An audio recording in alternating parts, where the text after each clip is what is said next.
Back. A New York man is suing White Castle, saying the booths in one of its burger joints are too small.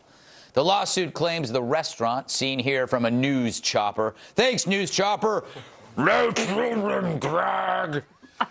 Did not accommodate a man of Martin Kesman's size, putting them in violation of the Americans with Disabilities Act. Whatever.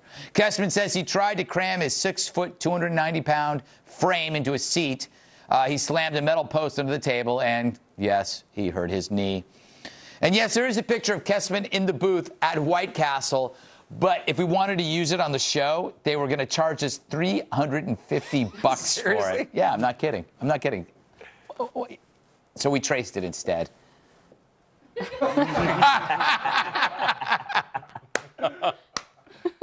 a pretty good... I don't think you're going to get anything much better than that. I mean, it's just a big fat guy on a table. Tucker, he's probably going to win this case.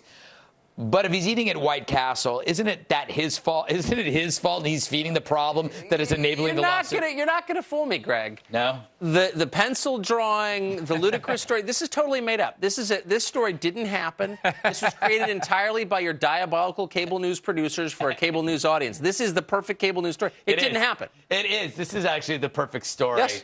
Except that there's the woman who threw him out has to be hot. But I have no doubt. Yeah. Well, I think we can have another Trey scene that will show just how hot she is, Greg. Hourglass. Paul, if he wins, shouldn't he be paid in burgers?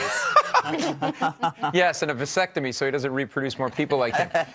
First of all, you're not supposed to be eating White Castle in public. You're supposed to be eating at home out of a box of shame. Yes.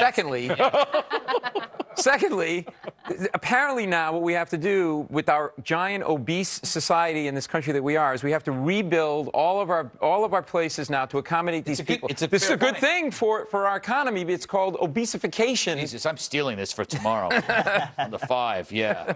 No, but it's actually, you know, that they've gone through this with buses. They're having to rebuild the seats and stuff because we're just getting bigger. Yeah. And better. It's basically an example of how awesome America is, that we can afford to get larger. Courtney, does he deserve to win? I think he's so litigious. Is he really? Because he sues? Yeah. I mean, if he didn't eat so many White Castle burgers, then maybe he would have fit into the seat. So he's not just litigious, he's prodigious.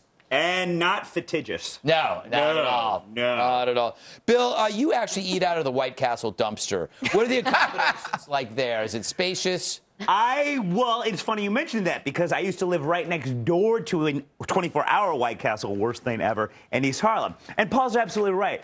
There is no one that goes in there and sits down and eats their food. I don't care how drunk I was in and out of there in 30 seconds flat. Yeah. And I hated myself for it. The one guy that sits over in the corner in the White Castle, he's not buying fries, he's selling crack. Yeah. That's where I got my crack as well. He has no pants on. And I'm tired of hearing about this obesity is a disease. It's not. It's like me saying I can't take all the porn off my computer, honey. I have a disease, okay? Have you tried that? Yeah, yeah. It doesn't work. I know. You know, it is. But do you guys, has anybody ever bought, I purchased White Castle from the supermarket. You can now buy them in the freezer. Yeah, I've got the microwave kind, but you know what? No, you don't get the arm hair of the cook on it like you do when you go to a restaurant. That's so premeditated, though. White Castle is just for like, Thanks, wow, Matt. I'm drunk. Disgusting arm hair, by the way. All right. If you had any, you little freak, you little bald freak. What is wrong with that? We'll get that out. I don't know. That, yeah. We'll edit more of it in, actually. Yes. We're going to close things out with a post-game wrap-up from TV's Andy Levy. Oh, that's going to be fun. And to see clips of recent shows, foxnews.com/redeye. Oh. Yeah. Time to go back to TV's Andy Levy for the post-game wrap-up. Thanks, Greg. Hey, Tucker, why are you so wonderful? You know, it's a great question, and I'm glad you asked that. I'm going to cut it short right there and just say read the Daily Caller and find out. Oh, okay.